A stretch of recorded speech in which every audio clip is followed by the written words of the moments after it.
feedback from all the participants in our open mic session before we close. So just a reminder for persons who might be tuning in for the first time today or logging in for the first time today, I'm Nigel Cassimire, the telecommunications specialist at the Secretariat of the Caribbean Telecommunications Union, the CTU, based in Port of Spain. And I guess general coordinator for this 13th forum. So we'll go straight into the first session. It is scheduled to start, well, at about now, where we start looking at the IPv6 transition. And this is a matter that is of increasing importance. We've seen growth in use of IPv6 on the internet over the past several years. But exactly how far along are we generally, and specifically how far along are we in the Caribbean? We're going to get some information on that from someone who should have reasonably accurate information, I would expect.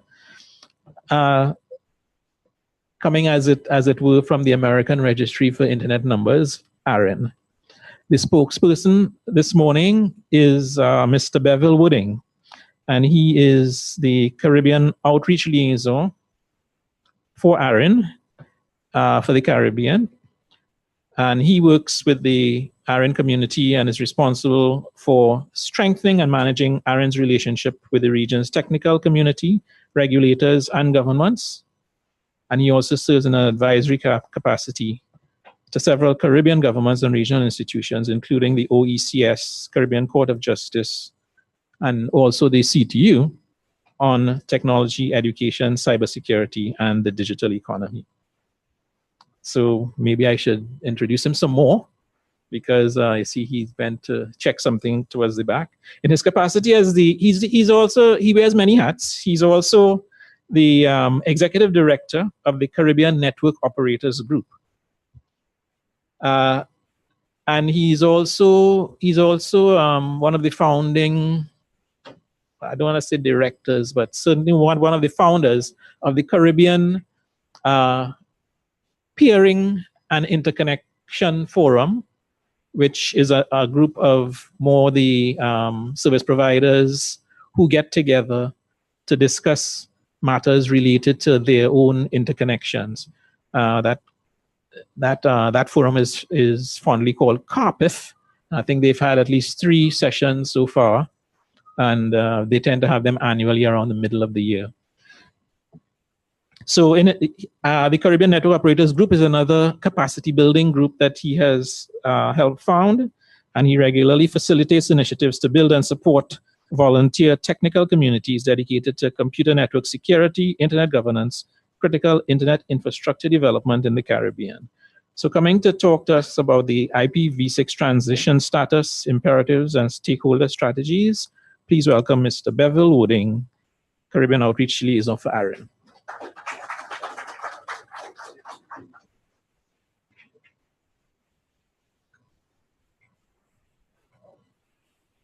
Good morning, everyone. So I will be looking at the issue of IPv6, and I want to take a somewhat different take on the subject, because I think that both the audience and the context of the Caribbean Internet Governance Forum will require the typical technical dimension of YV6. I'm waiting on the presentation to come up. It should be up shortly. And so what I want to do is look at give a very quick overview of IPv6 as a protocol, and then look at some of the issues related to increasing and accelerating adoption of Internet Protocol version 6 in the Caribbean. So thank you. So a quick history, just to get things going, and so we're officially all on the same page concerning the long-standing discussion between Internet Protocol version 4, and that for those of you who have ever dealt with anything related to any network, you would be familiar with terms like 192.168.0.1. That would be a typical Internet Protocol version 4 address. You normally hear about it when you're setting up your home router or you're trying to get onto the company network. It was developed in 1978. It had at the time 4 billion addresses deployed globally, very well entrenched. Lots of networks based on the TCP/IP protocol now use v4, and it was allocated based on documented need. And then sometime in 1993, forecasts showed that v4 would be running out, and that run out would take place somewhere between 2010 and 2017. So from as far back as 1993, a group of engineers got together and started working on the next generation of the IP protocol, and they called it version 6. Do not ask me what happened to version 5. That is a secret that we cannot share at this meeting at this time. And you'll notice the difference between the number of addresses for v4, 4 billion, and the number of addresses available under v6, 340 undecillion addresses. If you are not familiar with what an undecillion is, think of it in terms of v4 is a solar system that we are inside of, and v6 is the universe, right? It's that vast in terms of addresses available for use. Completed and tested and available since 1999, and used and managed similar to v4. Now, this is where discussions on v6 normally fall off the attention span of most audiences outside of the very core technical community. So what I want to do is describe where we are and what we're doing in a somewhat different way. And I hope that not just for this audience, but for those online, it helps paint the picture for the nature of the problem that we're facing and the requirement for urgent response. So in the beginning, there was abundant IPv4. Think of it like a handful of sand, which is more grains than most people can count, but it's a handful of sand. And at that time, and we heard this term, the RIRs, the regional internet registries, had lots of this to give away to operators here in the Caribbean, right? So there was one global pool of sand available. Each RIR got their own bucket, which they used to dole out to customers in different parts of the world.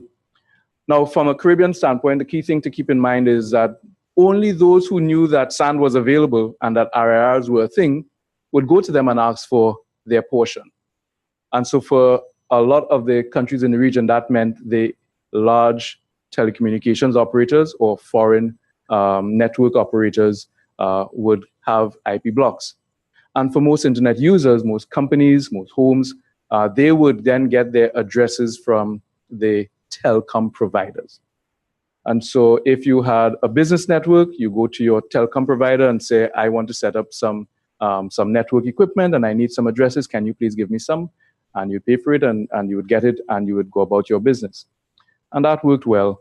And network operators use the IPs to connect users to the applications, users and the applications to the internet. And as the saying goes, it was all good, right? So we had v4, we had operators taking v4 from RIRs, we had operators giving v4 addresses to customers, and customers building out their networks and launching their applications.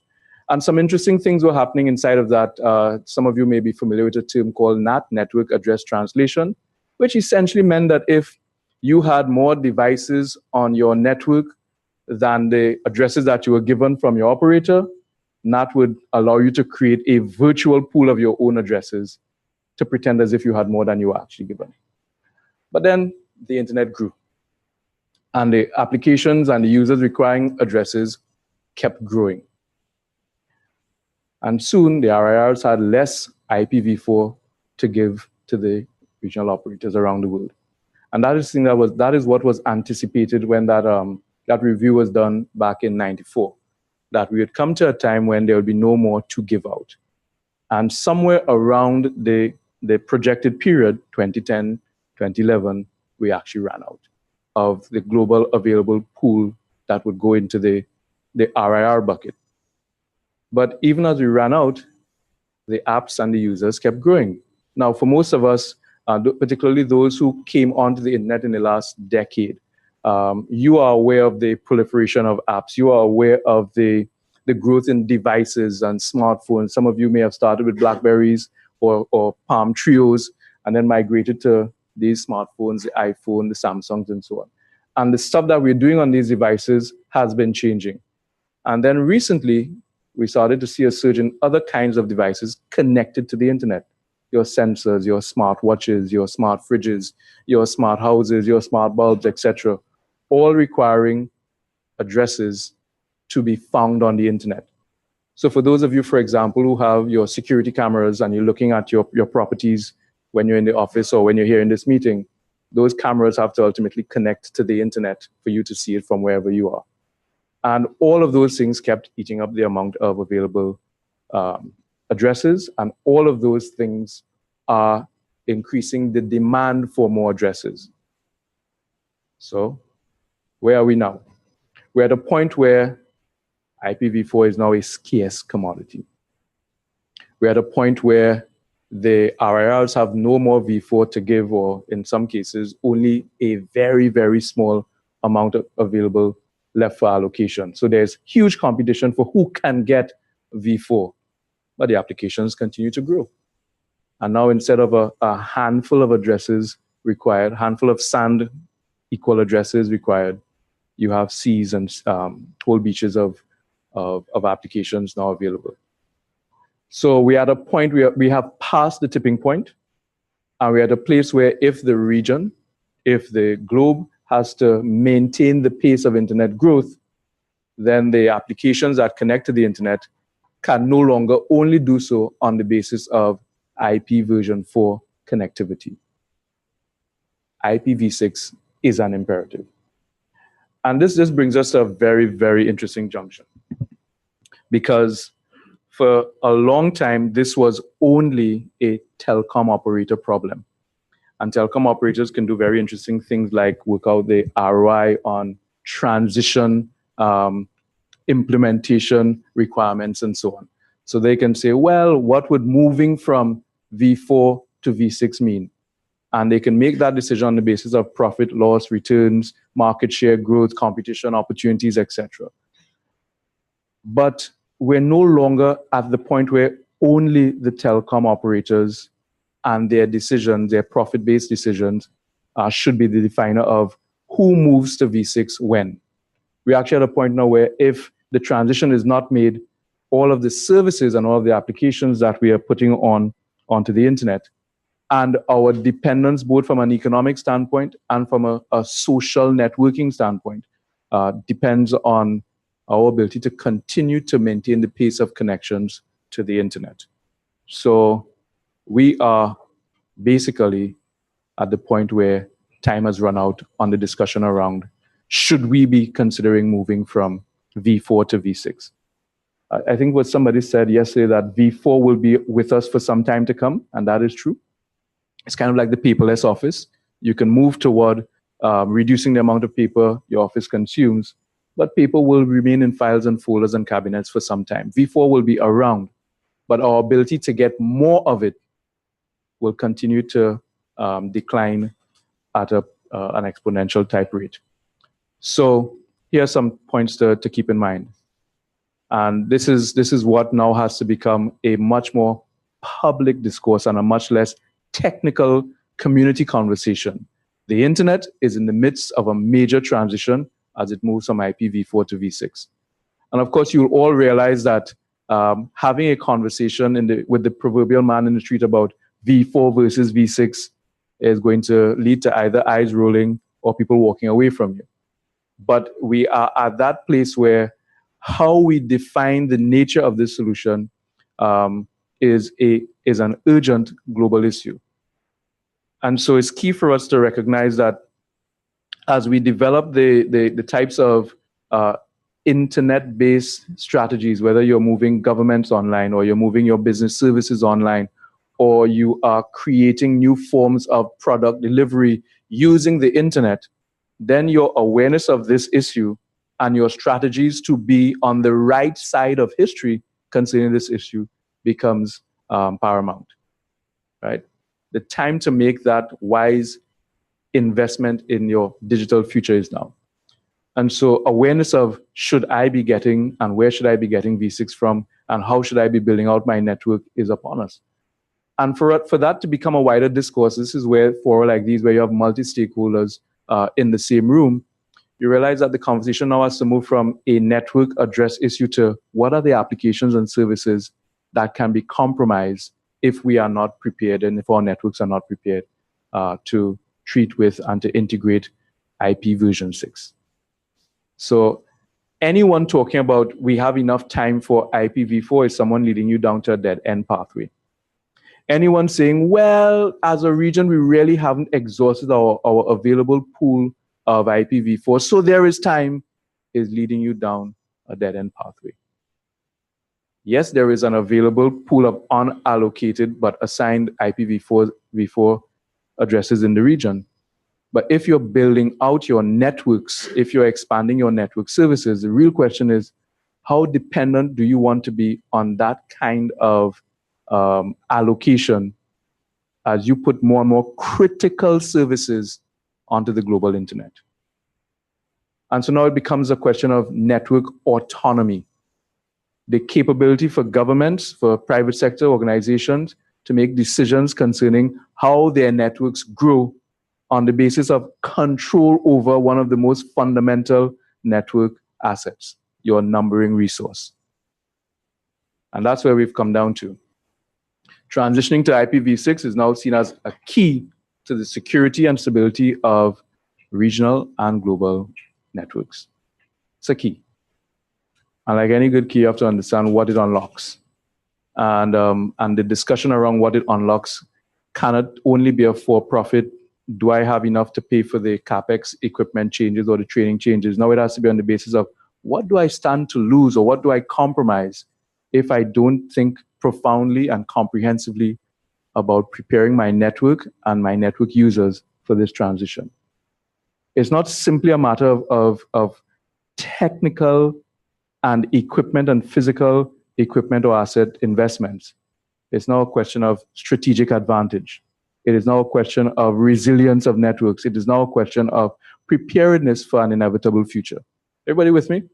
So when we talk about the need for V6 transition and the urgency of the situation, the sense of the urgency cannot be found only in a set of technical considerations. So one of the things that is of particular relevance to the Caribbean is the current penetration of mobile devices and our current dependence on mobile platforms for information delivery, disaster mitigation, preparedness, response, and so on. And if you look at the forecast, the last Cisco Visual Networking Index indicated that 92% of smartphones and tablets will be IPv6 capable by 2020.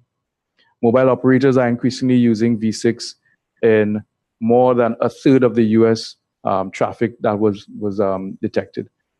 So there's an upward trend where you have a very real situation where as more Caribbean nationals use their devices, mobile and otherwise, to connect to the internet, there is a real risk that as the world and as a number of IPv6 enabled applications increases, IPv4 only users will be denied access to a part of the internet. And as we roll out Caribbean networks, that is a situation that we simply cannot afford to have. And there's this very interesting correlation between the role of government in IPv4 adoption and the acceleration in the role of V6 adoption and the acceleration. In 2012, the US government mandated that all public websites should be reachable via IPv6. In other words, they took a position that government will lead this charge. And we will demonstrate the benefit of V6 adoption by making government websites and government services V6 compliant. Today, more than 64 of them are reachable by IPv6. But more importantly, the behavior change also caused a cascading change in the decision-making process of the supporting ISPs and hosting firms. And that's something for us to consider as we look at strategies for accelerating the region's preparedness. And I want us to keep in mind that this is not only a question of being ready for something that's happening out there. It is also a very real question of being able to take a leadership response or leadership role in creating opportunities for the region and in the region that allows us to be ahead of the curve and therefore be one of the beneficiaries of this inevitable global transition. So for individuals, technicians, network operators, and administrators who become IPv6 competent, their skills have global appeal. For businesses that put out V6 solutions, those solutions will find larger and larger markets. So there is if we don't do it, things can get very bad very quickly side of it. But there's also if we do it, we can actually put ourselves at the forefront of a wave that is going to hit the whole planet. So how do we get to IPv6 awareness? Driven by relevant messaging. As I said earlier, the discussion has been limited to technical community. What we have to move to now is a place where we accelerate adoption by widening the conversation. Having more people talk about the use case scenarios. If we do this, then it will result in that dimension of it. Keep in mind that for network operators, a decision around capital expenditure is on the basis of what's the quickness of the return. And that normally is defined in a shareholder context. But for public policymakers, the decision is what's the public benefit and what's the national advantage and what's the competitiveness improvement that we can get from making decisions. They're two very divergent views or methods for making a decision. If you only have one side making a decision, then the region could put off V6 deployment for some time to come. But if you look at it from the public good standpoint and the preparedness and competitiveness standpoint, then this is something that is worth investing in and certainly worth investigating right now. That's the awareness part of it. How do you widen that conversation? The second part is the adoption part. IPv6 decisions were mainly considered in the ISP space or amongst the technical community, but accelerating adoption will require pioneering implementations in other sectors. Translation, you don't have to wait on your telecom provider to do something innovative or exciting in V6 before you do. A government can say, we want all our ministries to be V6 compliant, thus forcing change at the ISP level. A private sector firm or an agency can say, we need to have our networks ready for the internet of the future, thus forcing change and accelerating the transition. Everybody following me, right?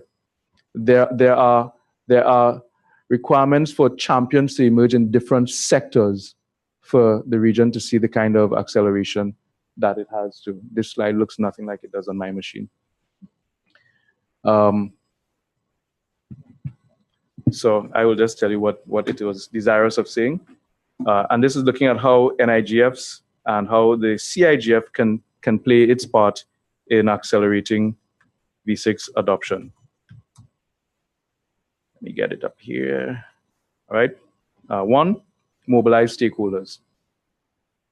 The multi-stakeholder nature of the Internet Governance Forum is ideally suited for having conversations around how to make the transition over to V6. Create targeted messaging. Because there are different views represented inside of the national and regional IGF, it is possible to get the priority points distilled in a way that allows us to go back out to various communities, the government or public sector, the private sector, and create messaging that appeals to and relates to them in a more direct way.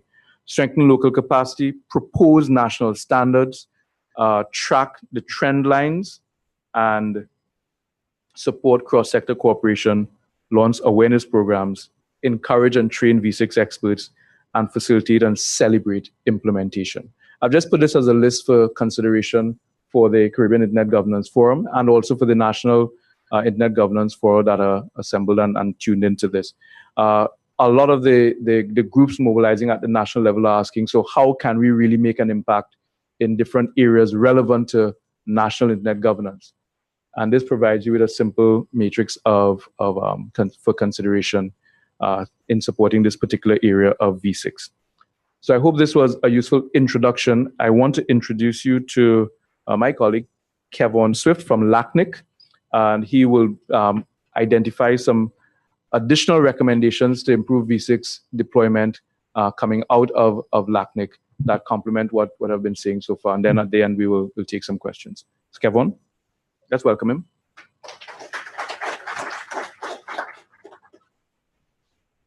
Thanks very much, Bevil. Just piggybacking on what Bevil said, I think he has really set the context here.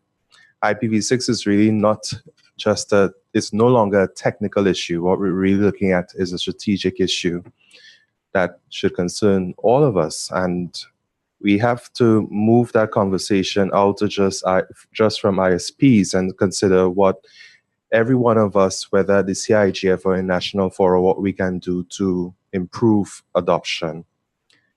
So in LACNIC, one of the interesting things is that back in 2012, the LACNIC community approved a policy which said that once you're requesting IPv4 space, you automatically had to request IPv6 space. So what that means is that fast forwarding to 2017, LACNIC is one of the RIRs with the highest distribution of IPv6. But highest distribution of IPv6, unfortunately, does not equate to the highest adoption of IPv6. It's actually quite the reverse when it came to the LACNIC region. So we were quite concerned because what we had realized is that for a very long time, and even now, there were only about 5 countries that had more than 1% of their traffic IPv6 capable. Everything else was a percentage of 1%. And those were the big 5 countries: Brazil, Bolivia, Peru, Chile, and interestingly, Trinidad and Tobago from the Caribbean. So we really wanted to understand what were the factors preventing people from deploying IPv6. And we had set out and did this study with the Corporation of CAF, which is the Development Bank of Latin America, to understand what are some of those conditions. This study that I'm referring to here, the top one, it captures information from operators across Latin America and the Caribbean in terms of what their plans are for deploying IPv6, what they're doing in their core networks, how they're treating the equipment that end users have. It also captures case studies from 10 countries on what those countries did to deploy IPv6 or what were the obstacles of the same. And again, this is not just an ISP or an operator issue. What we did with the study is that we spoke to influential groups. We included people who were responsible for government infrastructure. We included people who were responsible for infrastructure in academia. We included IXPs. We included regulators. So it's not just the operators that we were talking and we were focusing on. So I will invite you to have a look at that study and actually read up on some of the cases and considerations. Because in the past, what we used to hear was that, well, we can't afford it at the time. Well, there's still V4, and in reality, no, that is not the scenario that we are faced with. It's not a question that there's still V4. The internet is moving to IPv6, and we all need to adopt or eventually lose out on connecting to different parts of the internet. The second resource that I've put there is simply a list of advice, of recommendations from a member of our community that helps ISPs deploy networks and deploy IPv6. But what I would like to turn your attention to right now are some very concrete things that many of you in the room can do. These are the recommendations and the strategic recommendations for deploying IPv6. So it speaks to if you work in a government office or you work in some office of that nature, what you can do to really help push IPv6. You see on the left the action, and on the right side there are the spheres in which these actions could take place. The first sphere, this is not clear, it speaks to internally within an office, a government office. The second sphere speaks to what government can do with the concessionaires, with the ISPs at the time of a concession, and then it speaks to what could be encouraged nationwide. And we've put a bit of a rating in terms of things that are not applicable or things that, where you see the star, they require a bit of an economic analysis for feasibility before deciding to implement them. So just going through them quickly. The first one deals with requesting operators to retain the capacity to map every IP to a single identifiable subscriber. This really speaks to what we need to do to improve security in the internet. You could imagine the difficulties if you continue to have v4 from your provider and nothing, and multiple devices sharing one v4 address. If a cyber attack were to occur and you have to identify where the attack comes from, you have cases where a v4 address is shared over 100 devices. That's very complicated logistically. That's very complicated procedurally if you're trying to address cybersecurity. So by encouraging that you map an IP to a single identifiable subscriber, we're really going back to the desirous end-to-end principle, which in effect will improve all efforts when it comes to cybersecurity and it comes to identifying where attacks come from. We also have, so that is something that can be done at the level of concessionaires, meaning that you, in your interaction with concessionaires, you encourage that that they map your IP, to a single identifiable subscriber. We also have requests of IT purchases to be v6 compatible, and that's something that can be done now from government offices. It requires nothing to put that into place. We have the limiting the use of CGN, of NATing, while IPv6 hasn't been widely deployed. NATing gives you false hope. NATing makes you believe that you can continue to go on and on, adding devices to a network, and everything will run smoothly. That is definitely not the case. So again, this is where you in this room, you can speak to your concessionaires and you can put pressure on your concessionaires that they limit the use of NATing. We do actually have cases of operators speaking about investing heavily in NATing and not enough in IPv6. That should not be the case. We have required at least one service to be IPv6 compatible, and that's something everyone in this room can do easily from now. At least one of your services, you have it, of course, dual stacked, meaning that you're running it on IPv6, yes. You still run your service on IPv4, but at least have one of it IPv6, because what you'll find is that end users, their systems are usually configured to prefer IPv6, and therefore you will have improvements in running your services. We have as well to require static content on the web to be available on IPv6, and that's something that can be done internally to government offices as well and concessionaires. And last but not least, to reject IT equipment imports of IPv4 only compatible. There are real cases as other parts of the world are becoming more developed and are adopting IPv6 rapidly.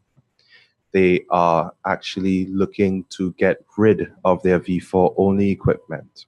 And what that means is that regions such as ours can easily become dumping grounds if we are not aware. Have you ever heard of something being too good to be true? We actually have recorded, and we won't say it publicly, but there are instances in the region where people bought router equipment and other pertinent equipment for their networks for 10 cents from providers. Too good to be true.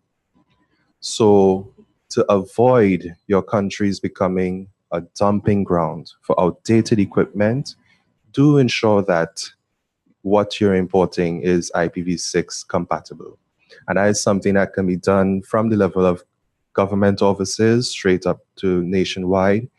I would say we require discussions between your regulators and your customs and excise divisions across the country, because it's really about making sure that we do not become this place where the Caribbean isn't aware of this, and therefore it's a good place where we can get rid of equipment and still get something. No, we have to really fend that from happening. As I said, it has happened. So, ladies and gentlemen, without further ado, I'd just like to thank you for your attention with those recommendations. And again, I will hand back over the session to Bevil to close, and any other questions or comments, I'd be happy to answer.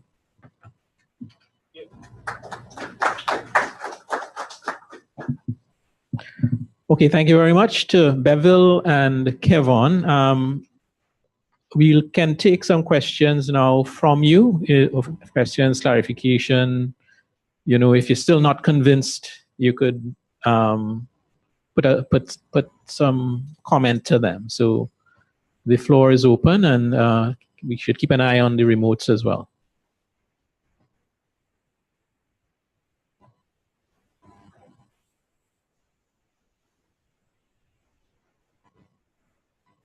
Thank you. Thank you. Deirdre Williams from St. Lucia. I've got three, well, work out whether they're comments or questions as they come. In Bevil's presentation, and thank you for both presentations, which were very clear, even for a non-techie like me. I asked questions in my own mind about the fact that the United States government in 5 years since 2012 had only managed to have a 64% compliance in something that seems to have been decided very categorically in 2012. I don't know if you can give any more information about that. I wondered if one of you could give us some idea of the actual capital expenditure required to implement this, because somewhere down the line, our service providers might be jacking things up a bit on the basis of that, and it's good to know how much it actually costs. And on Kevin's presentation, the first recommendation sounded as if it might have a rather scary human rights argument at the back of it. In India some time ago, they decided they were going to give everybody an ID card, a unique ID card, which is great and helps people get all sorts of social benefits.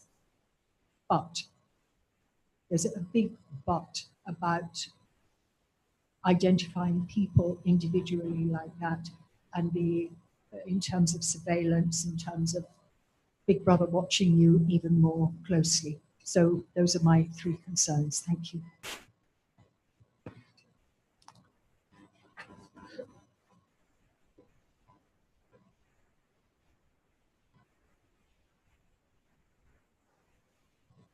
I did.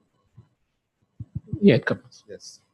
Deirdre, thanks a lot for the questions. I can really respond to probably question 2 and 3 a bit. But I think question 2, you were asking about the capital expenditure from just for consumer knowledge. That much, it'll be somewhat difficult to find out, but what I was about to say is that we have on LACNIC's IPv6 portal a dynamic financial model where basically ISPs desirous of deploying IPv6, they can look at distinct elements of their plan. They can put a cost to it, and the model generates different totals depending on what your actual plan is. So for instance, if you're just looking at switching out equipment, the customer premise equipment, that gives you a value. If you're looking at deploying IPv6 in your core, it gives you a value. If you're looking at a total switchover within one financial year, you get different values based on that.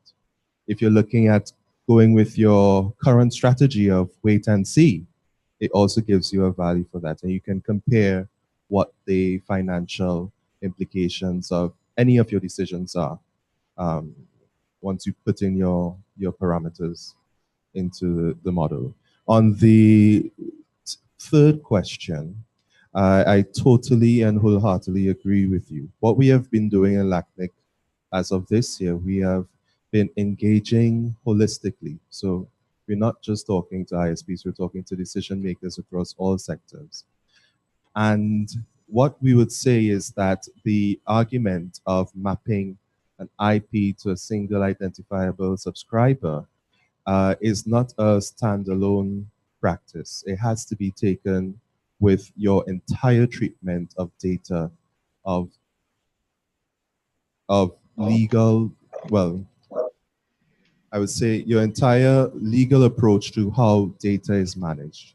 It goes in consideration of data protection and privacy laws, anonymity, even interception laws. So interception where we actually state which other cases and under what circumstances data of a particular subscriber should be accessed. And those conversations we were encouraged to be done in a multi-stakeholder environment so that Joe Public is really aware as to what the state can do with his or her data. And it's something holistic. So it's complementary to that effort, but it also helps the cybersecurity efforts at the same time, right? But it cannot be done without those other elements: data protection, privacy, interception, etc. Do we have any information on the, I understand that the SG is online too. Just want to clarify this last point, because one of the things that was asked was about the US government, the trajectory of adoption in the US over the years, whether there was any information related to that. Politics, he says. You have a comment on this particular question, Carlton? Yes, thank you. Good morning, everyone, and two excellent presentations. I just wanted to comment. The issue with IPv6 and the providers, the big problem providers have always had, especially with the proliferation of mobile devices, is the service aspect of it.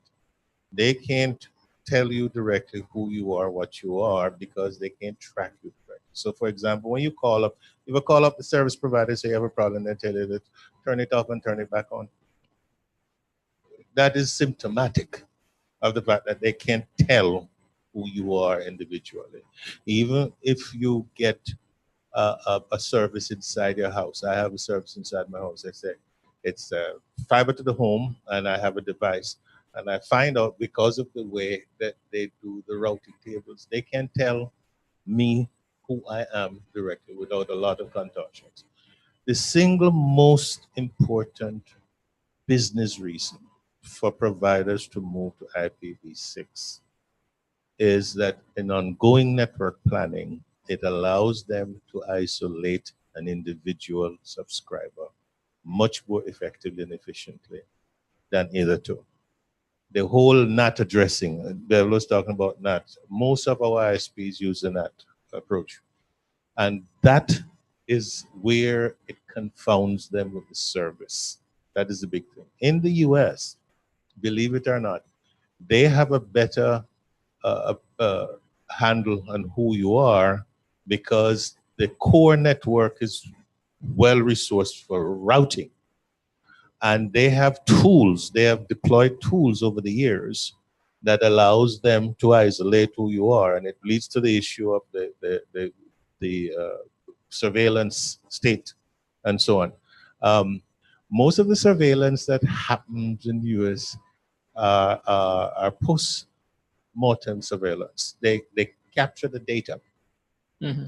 They store the data, and they use high-speed computers to analyze the data. So it's not real time. Most of it is not real time. It is data, and then they see patterns, because patterning is most important to surveillance.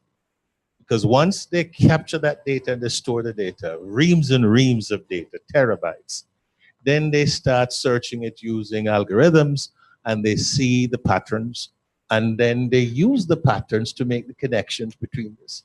And localization is not all that down to the front door as most people think. It's not that. So there's a great distinction to be made about how that happens. But again, the single most important argument for IPv6 promotion is the ability to increase and improve the servicing capability of the providers. Thanks.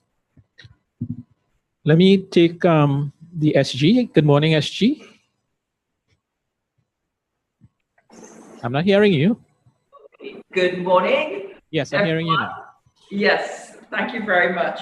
Very, very interesting discussion.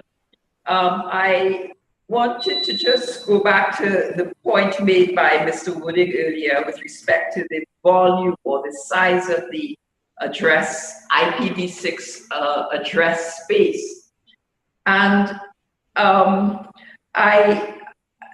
it's a comment that when at the beginning of the internet, when the IPv4 address arrangement was done, they could not conceive that the time would come when we would actually run out of IP addresses, notwithstanding the fact that we have a lot of legacy address holders with significant blocks of addresses.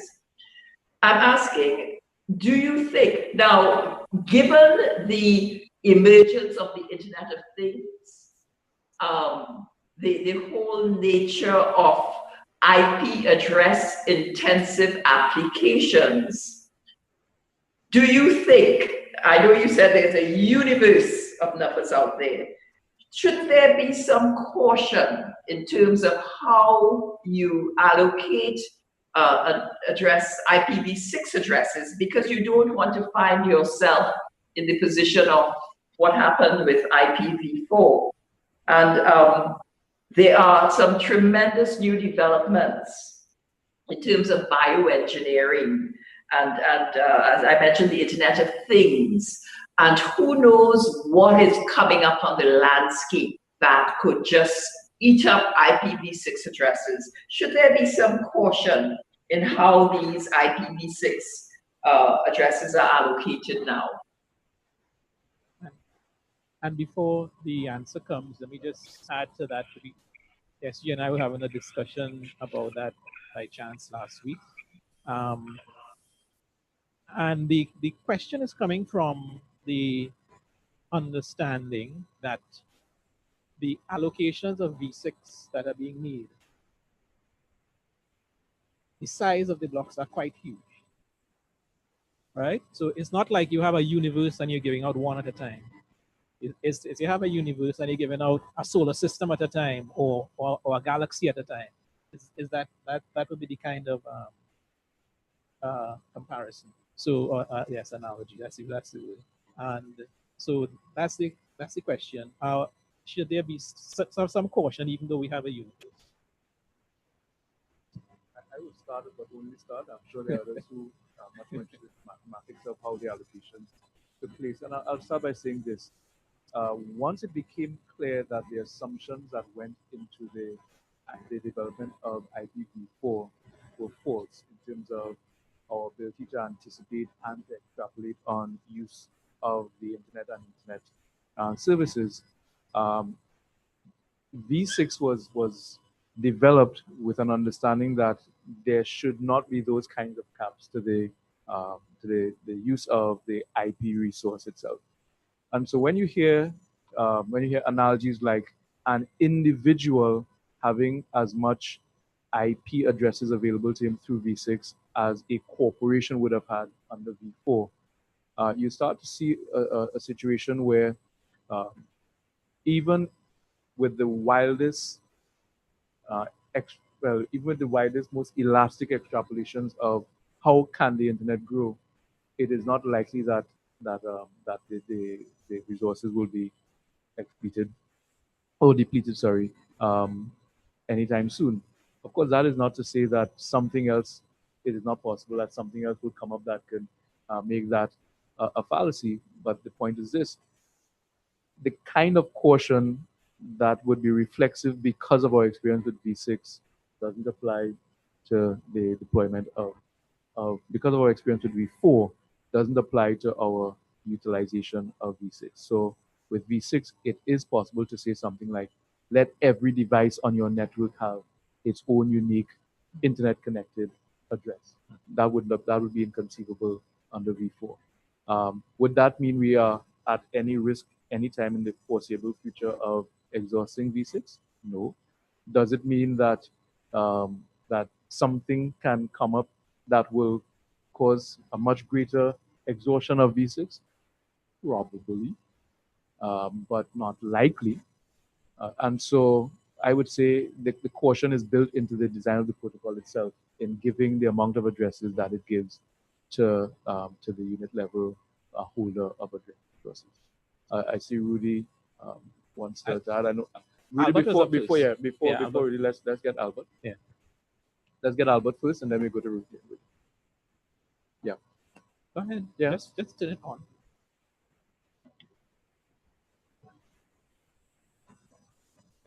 Yeah, that's it. Sorry, Albert Daniels, ICANN. I'm going to continue the nudging theme from Carlton, and I really want to thank both Kevin and Bevil for communicating to us that NAT is a bad word.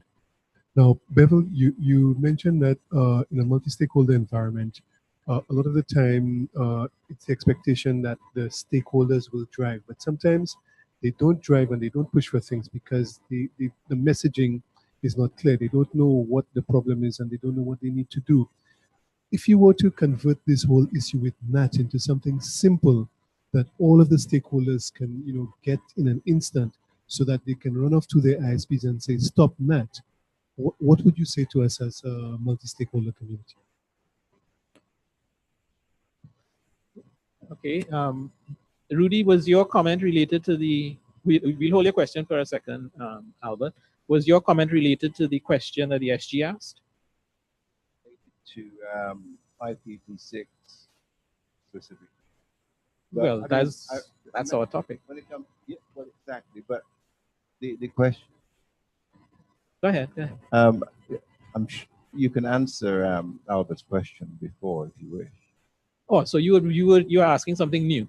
Yeah. All right. So yeah, because to be honest with you, I would like to finish the answer for the SG zone. I didn't realize that we were still talking about NAT, because I thought NAT was sort of like expired technology. All right. To practice too, yes.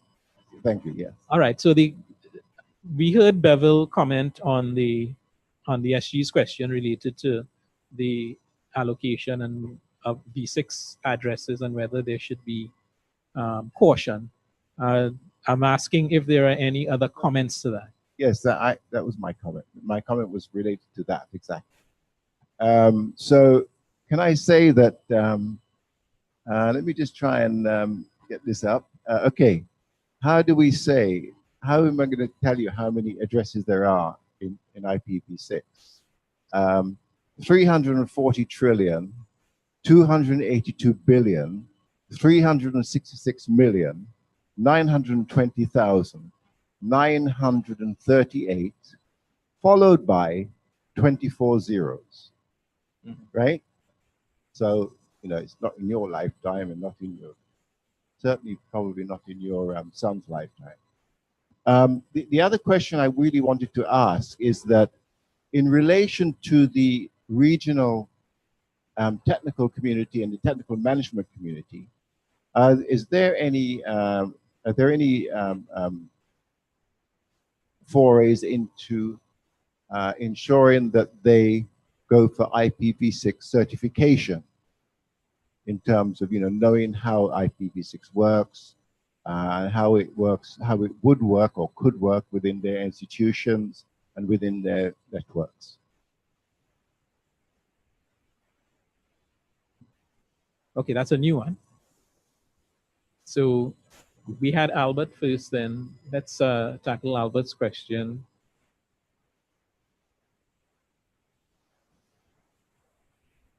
Sorry? Yeah, it was about NAT, right? Yeah. Mm-hmm. Yeah, so the question was, how do we simplify the NAT messaging so that persons, besides some of those around the table who technically understand NAT, who are not that technical, will run off to the ISPs and says, you need to stop NAT? Yeah. No, I actually think it's a great assignment for us to come up with that kind of analogy, because you're right, NAT is bad, NAT is evil, NAT is wrong, NAT is outdated, it's outmoded, it is a restriction to the development of the internet in the region, etc., etc., etc. And that message has to be made loud and clear. And for that message to be made, I think we have to translate the technical aspect of what makes NAT bad into something that is accessible. I don't have that analogy right now, but I would definitely take up the challenge to develop something that allows that message to go out.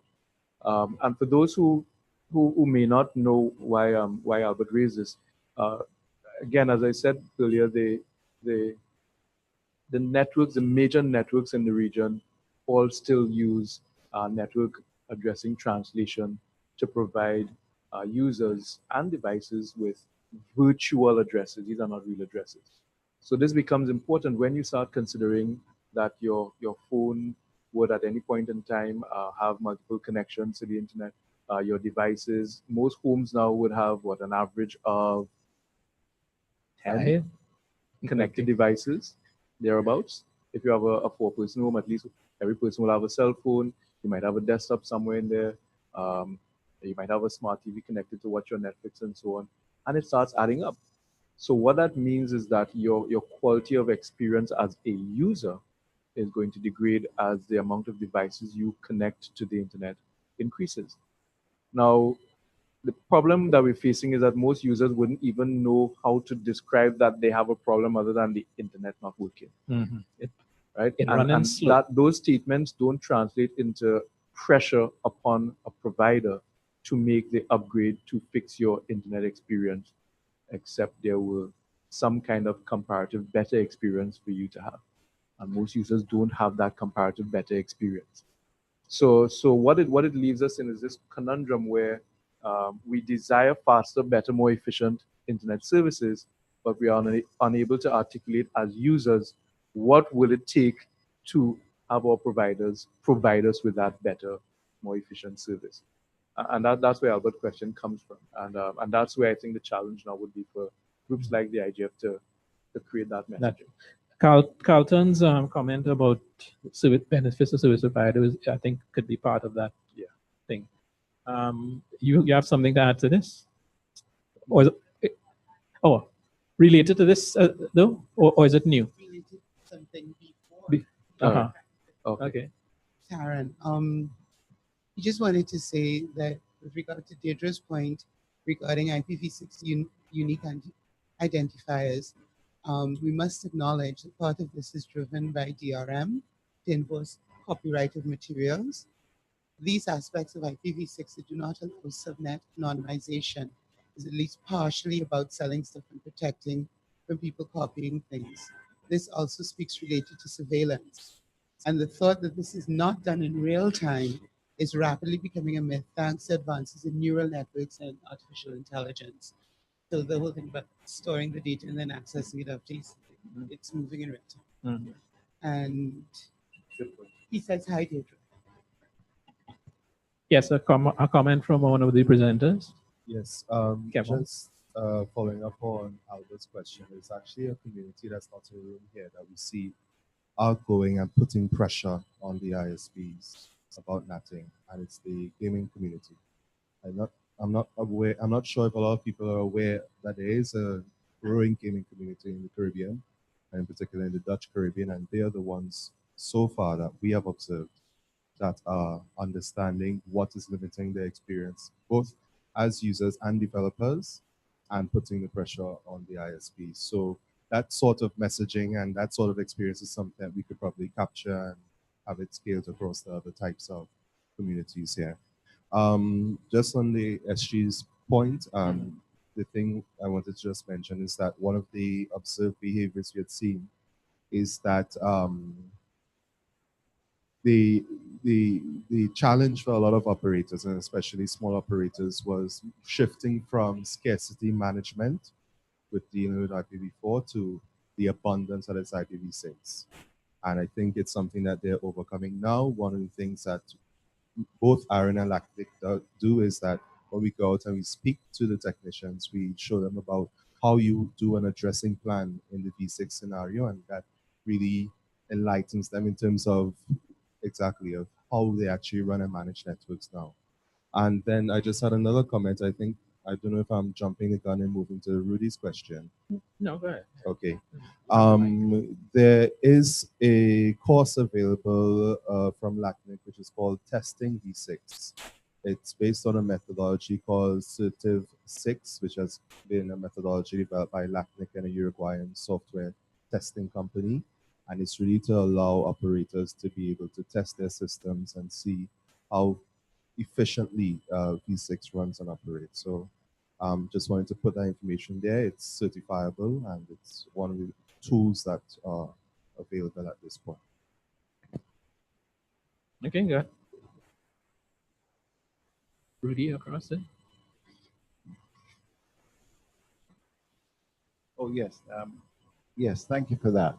In fact, I'm so glad that someone mentioned the fact that, you know, NAT emerged because of the scarcity of IPv4 addresses, you know, and with IPv6, you don't need NAT.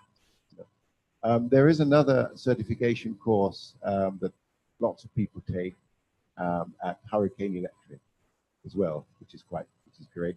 There's a couple of others around, but thank you for that. And, yeah.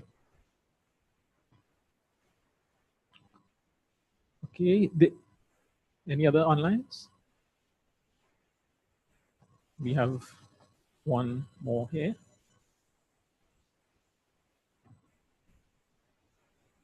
Russell Jones, BBI. You just mentioned something very interesting in regards to a test of IPv6. We're in the process of putting together a next generation 911 system, which is very dependent, I should say, on individuality and location and locating within a defined space so the emergency services can actually get to somewhere without triangulation, anything like that.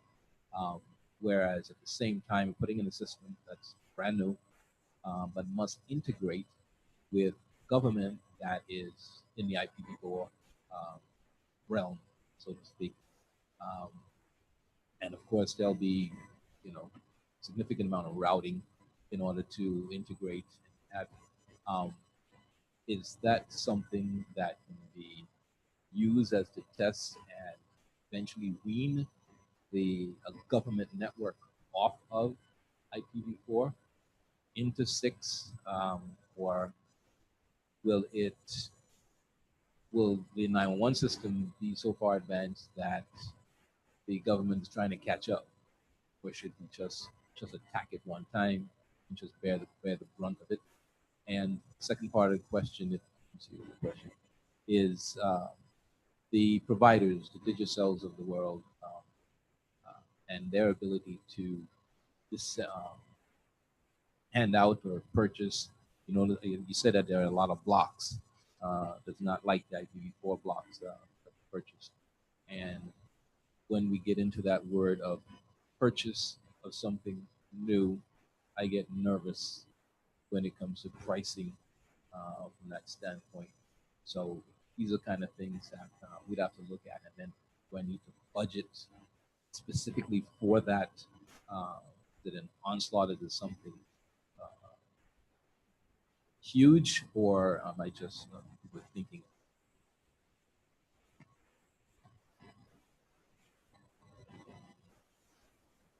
So I'll probably just address the first one when it came with regard to the testing course. Yes, it's actually set up for that scenario. I think it's a perfect scenario. It looks at the coexistence of the two protocols, and it looks at possible obstacles, faults, and other issues that may arise in the future. So it really helps you identify early on what would be the difficulties, as you're saying. Merging one system with a government IPv4 only system, it's the ideal case for what our testing training would cover. On the second issue, I'll probably go to Bevil. Well, second issue I think was cost and what kind of considerations you would have for V6 deployment.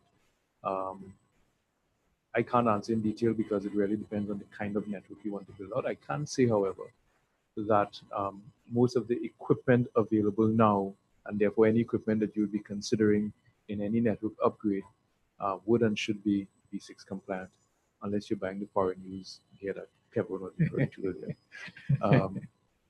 But any network gear that you're looking at now will have V6 compliance built in.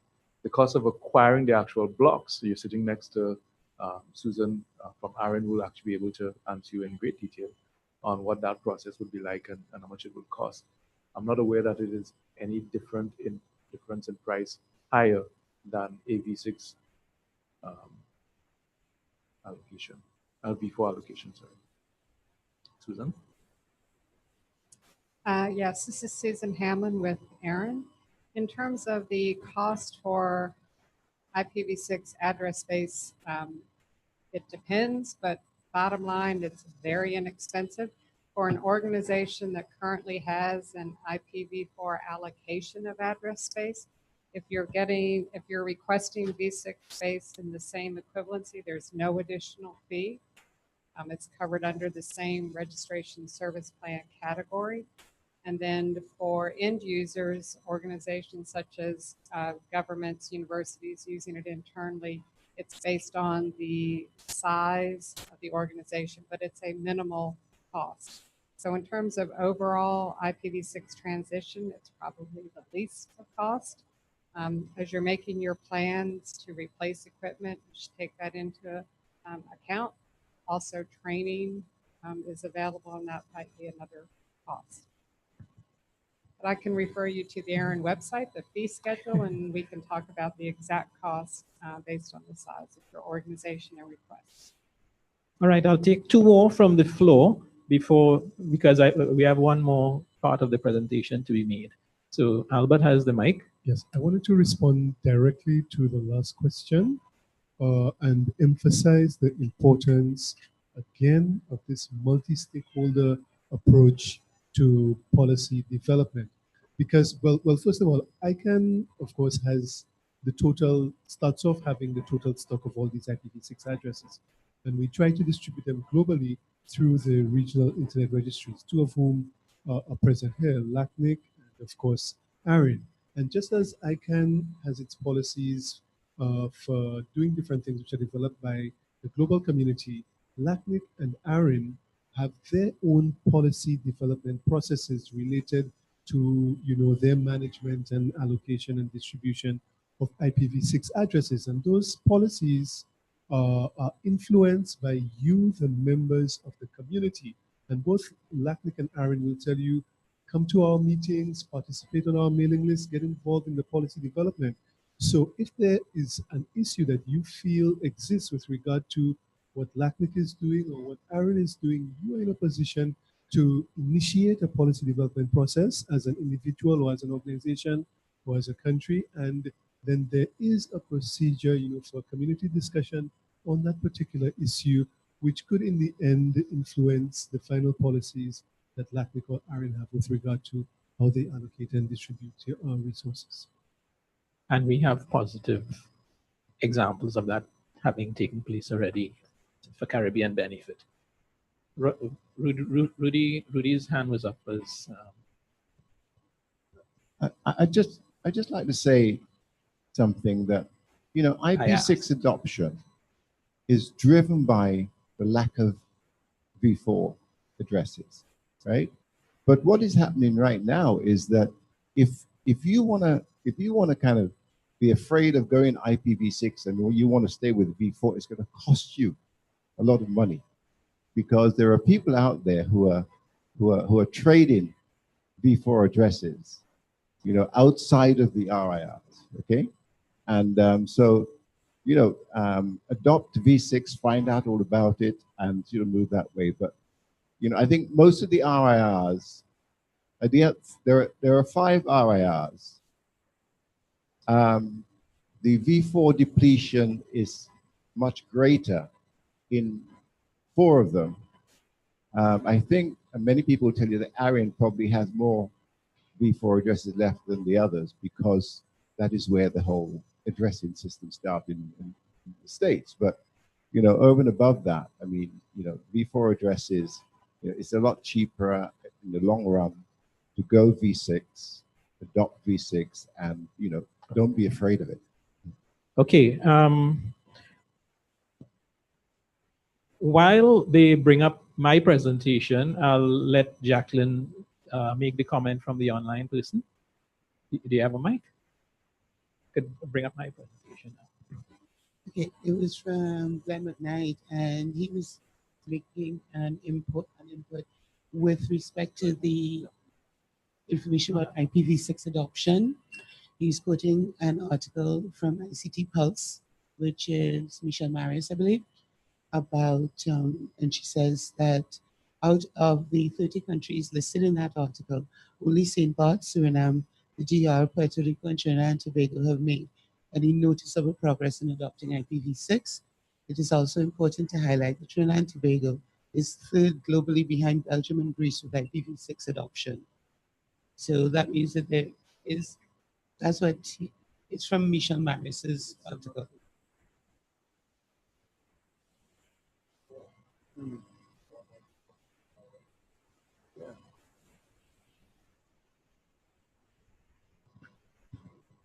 Okay, it's 26 in the world, and the one for Michelle is from.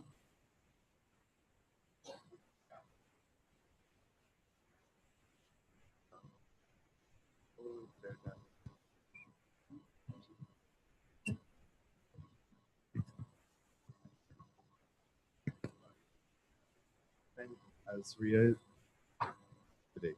Yes.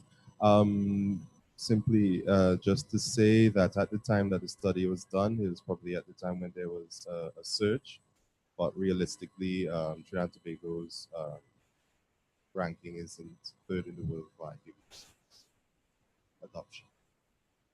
No. Say that again. Oh, it's not third. Oh, okay. I thought it was. Okay. There is one last presentation to take place in this session, and it is introducing, maybe or reintroducing the CTU's initiative to help build and accelerate the adoption of IPv6 around the Caribbean. So yes, if I could start the presentation now. It's not, okay, fine. And it's an initiative we call IPv6 Nation. And it is analogous to our approach with the CIGF, whereby we are seeking now to encourage the development of national IGFs. If we look at the whole Caribbean, how do we improve the adoption of IPv6 across the Caribbean?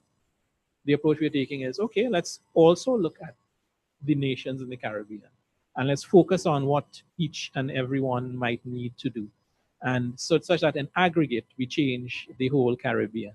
So the initiative is called IPv6 Nation, and I'll just go through it quickly here. Mention has been made that we've been promoting IPv6 adoption in the Caribbean for several years. The IPv6 transition was done as early as 2009, actually. We had capacity building workshops in multiple countries related to IPv6, and we've sought to identify and clarify for each of the relevant stakeholders what the transition means for them.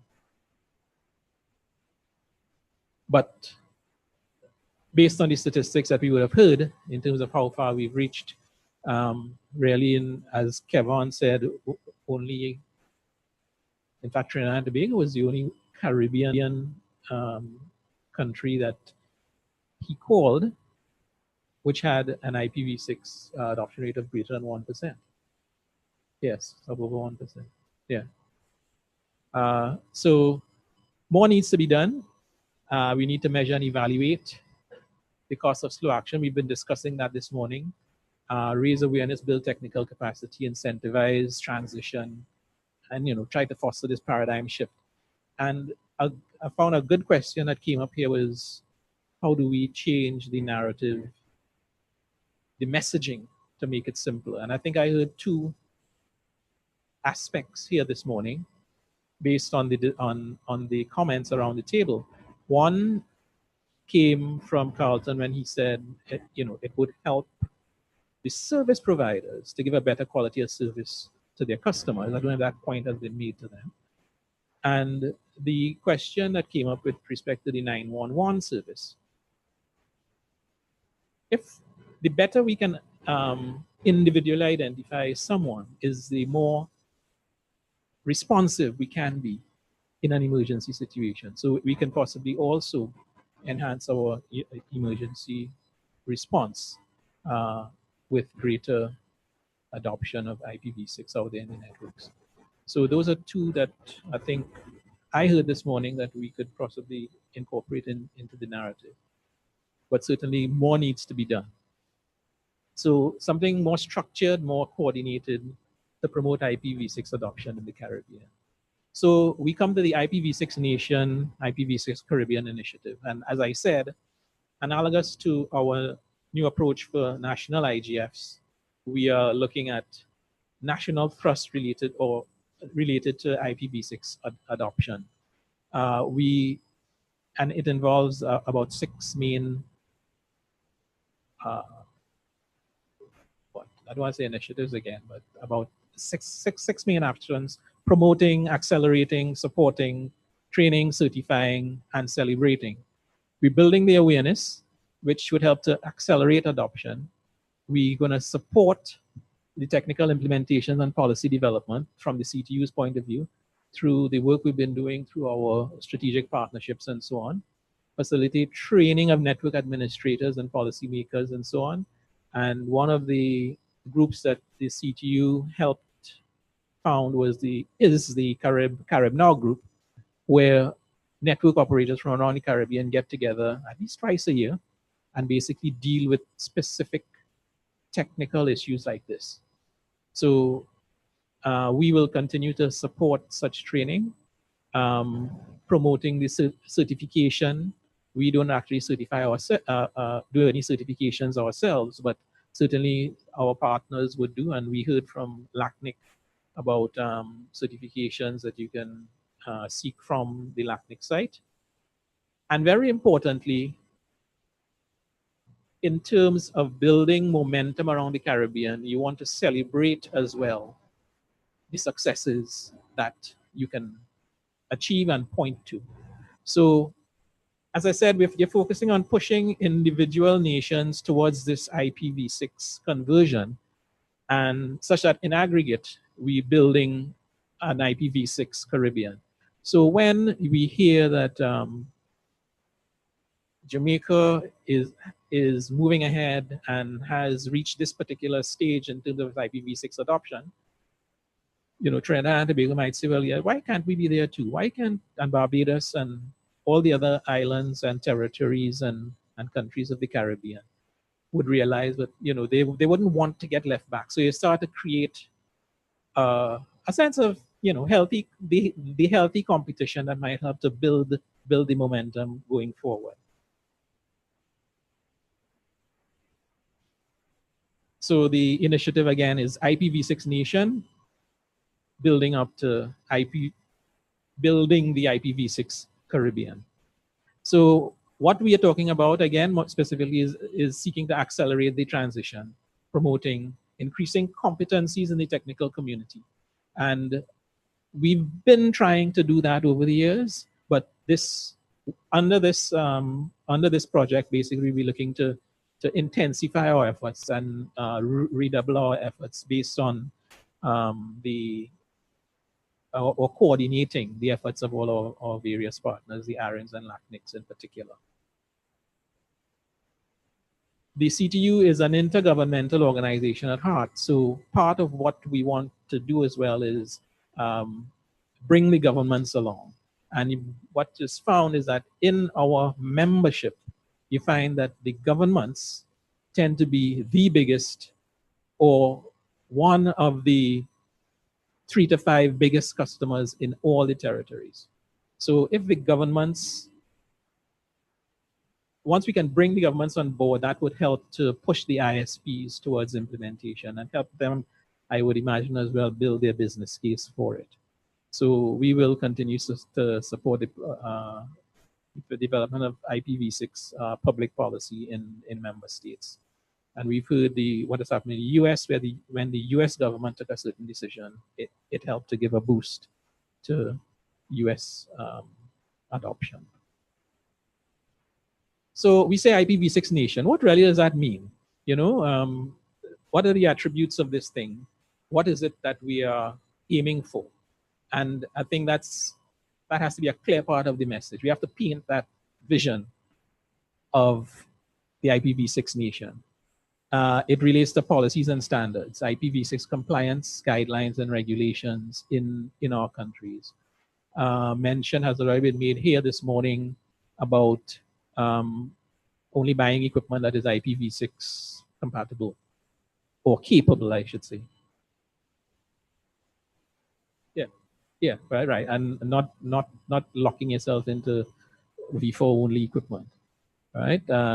This is advice that we had been giving since the 2009 days, and I personally have seen, you know, RFPs, technical documents from different sources going out with the provision in there. You know, must be IPv6 compliant or IPv6 capable, as the case might be.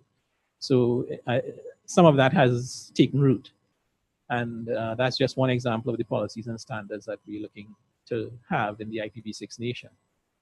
Networks and end-user devices must also be compliant. Training, we must have access to and a certain level of training related to IPv6. Certifications in our schools and universities related to v6. The public must be aware of, you know, public awareness campaigns to sensitize the stakeholders and also build the demand and the pressure on the network operators to move forward and accelerate adoption. And in the v6 community, we also, as we develop these national IGFs, we want to develop some IPv6 stewards.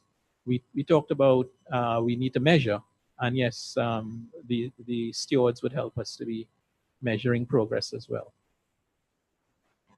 So CTU has been committed to this, and we restate our commitment here to support national and regional research on the technical management and implementation of v6, to collaborate with our members and partners to accelerate implementation. We also commit to promote awareness, or should I say continue to promote awareness of the importance and benefits, and to facilitate technical capacity building.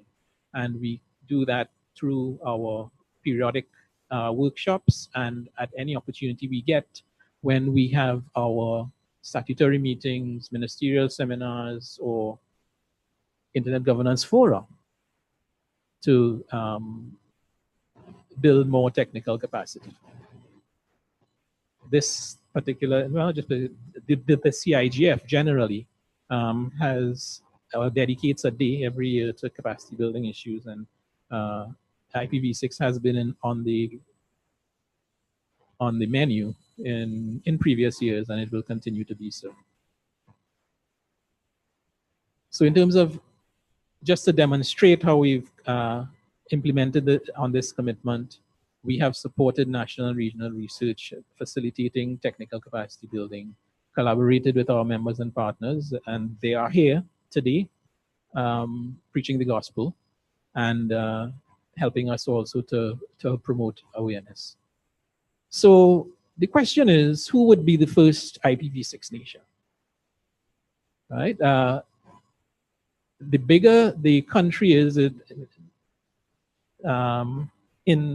intuitively, it would suggest that the task would be bigger.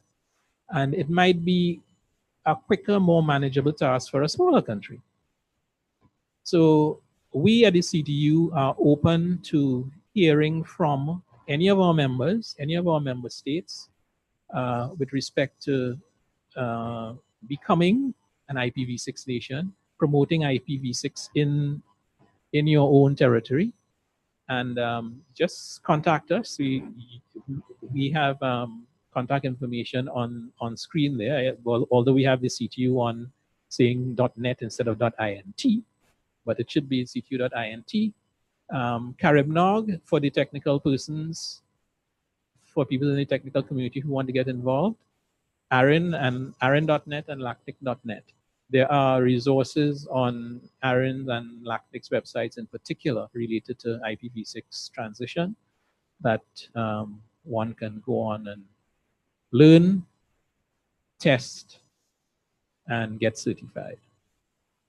So I don't know if I'll stop there in case anyone might have any questions. And I see D on the left.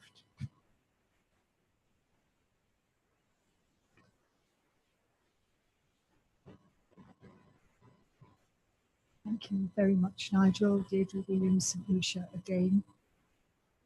That sounds great, but among your partners, are there the bar associations in these various different countries? What about the human rights organizations?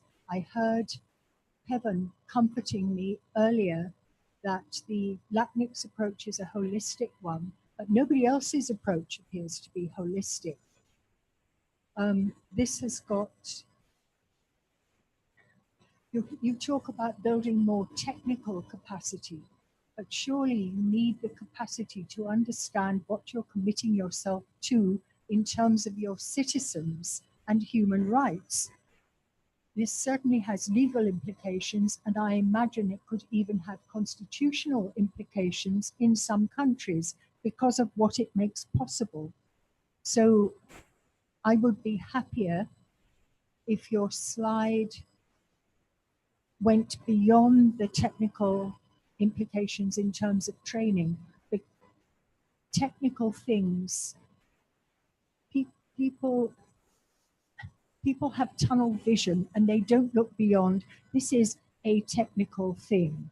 So it can't possibly have anything to do with anything else about me, but that's not true, especially now. So please add the legal people or the human rights people, or preferably both. Thank you. All right, the point is taken.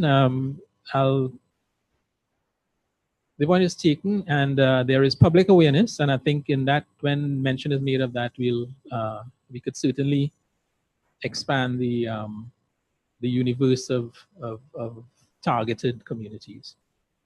Roxanne. Yes, Roxanne John here, 7th and the Grenadines. I was an ARIN fellow for this year, and I heard a lot about IPv6 and the transmission. And we were given a pouch, which I have on my phone. So it is with me everywhere I go. And of course, people ask, what is IPv6? So it is actually bringing local awareness. But I also realize I'm managing the CASE project. And one of the big part of the project is really broadband infrastructure to enhance the connectivity. And we have a big project that is in the making. And we are expanding the GEO and the government wide area network. And I know for sure all the technical specs ensure that it is IPv6, they are IPv6 compatible. And also when we have purchased the IXP, I know it in the technical document as well, it ensures that all the specs are IPv6 compatible. So I know on our end, our technical personnel are ensuring that everything that we are purchasing are IPv6 compatible.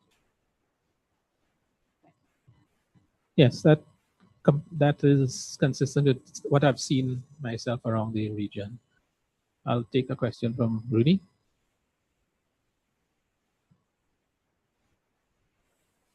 Not so much a question, but I will just wonder whether this might be useful. I'm looking at Akamai's, which is a content delivery network for those who do not know Akamai, and they do a list which is a visualization of IP6 adoption across countries. And at the top of the list, of course, not necessarily of course, but at the top of the list, the United States of America, with some 43.7% adoption presently. They do list Trinidad and Tobago at 5.9% adoption, and that is the level of 32. What is quite interesting is that there is a country further up the list, if I can find it, which is a self-governing territory of New Zealand with a 19.9% adoption. The landmass is 4 square miles. Oh, it's governed by New Zealand, is what you're saying? Self-governing island of New Zealand. Of New Zealand. Ah, yes. okay, I see. Okay. Yeah, but I'll just say the landmass is 4 square miles. Right. Yeah, and they have a 19.7%, 9.9% adoption. Okay, Kevin? Thanks. Thanks very much, Rudy. As a matter of fact, that same Akamai ranking, I think that's where Misha would have seen at the point the 3rd in the world. Trinidad was lingering 6th in the world on the Akamai site as well for a long time, and now it's 32nd. It's an interesting statistic. One of the things that needs to be clear, though, is that there are many ways of measuring IPv6 adoption. Akamai's methodology, of course, considers where Akamai installs caches, and it's a way of viewing it. But I want to really stress that I think it's important that we in the Caribbean, we probably come up with a lab and understand what it is we're testing exactly and how we're testing, and that we'll be able to rank and understand our V6 adoption better. Online or online comments or questions?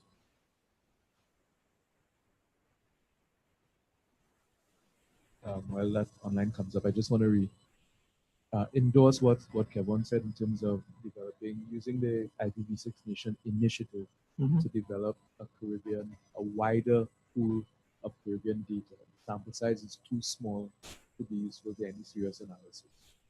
And I think this initiative gives us a wonderful opportunity to track IPv6 adoption from early stage to more advanced stages as we go forward. And I think with the first few nations signing up, we can get labs going in there and get survey instruments going in there to allow us to really get a good picture of what's happening. So indeed, who would be the first nation? Bids are open. We are at the break, and just before we go, I should remind you of, and I should thank heartily our sponsors. We have local sponsors here, the Telecommunications Regulatory Commission and Flow, and our regional and global sponsors, Google, ICANN, ARIN, LACNIC, ISOC, Facebook, and the IGF Support Association. Thank you very much for helping to make our forum possible this year, and we very much appreciate the continuing support. So being at the break now, we are just 10:26 or 27. Our scheduled restart time was 10:45. Let me say, okay, let's aim to restart at 10:50. And we should have a presentation from the CTU Secretary General looking forward as to how maybe we could manage Caribbean internet governance, not just internet governance, but Caribbean internet development in the future. I hope you would have looked at the proposal paper, but there'll be a presentation and we'll be soliciting strongly your feedback on it. So do enjoy a break now, and let's try to get back for 10:50, 10 minutes to 11. Thank you.